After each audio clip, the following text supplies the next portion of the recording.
Je reviens sur les principes de l'anthropocosmologie et en quoi cela diffère de la pratique astrologique actuelle.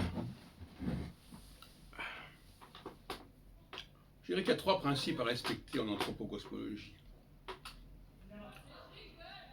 Une orthodoxie astronomique, une orthodoxie saisonnière et une orthodoxie sociologique. On ne peut pas tricher avec ça. On peut faire des amalgames, on ne peut pas triturer tout ça.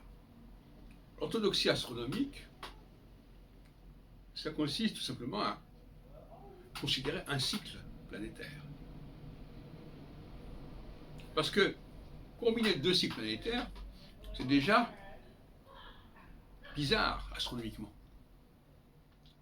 La seule planète qui peut tourner autour d'une autre planète,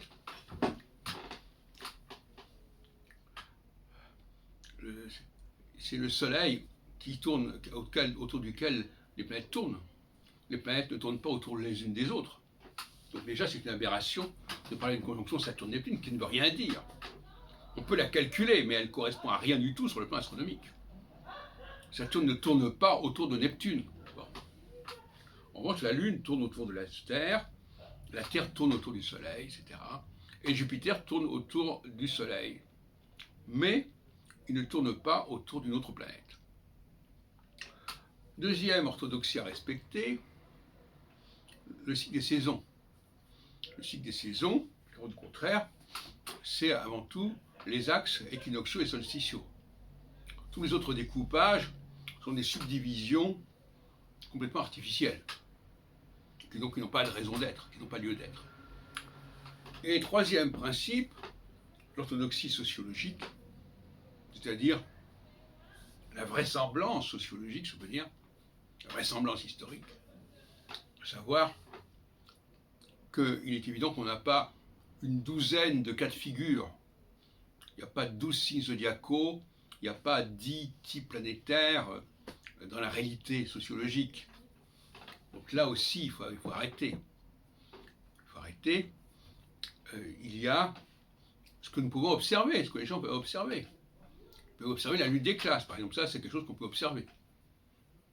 On peut observer la dialectique entre les hommes et les femmes. C'est quelque chose qu'on peut observer.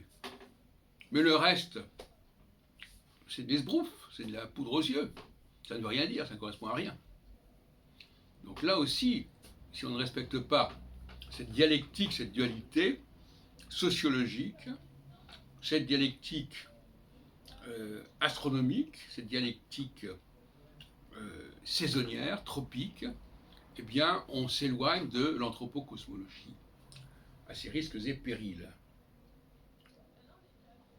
Donc là, il y a une épistémologie nouvelle qui est nécessaire pour que l'astrologie se désenclave et sorte de son ghetto, en évitant de plaquer sur la réalité des structures complètement décalées et dérisoires.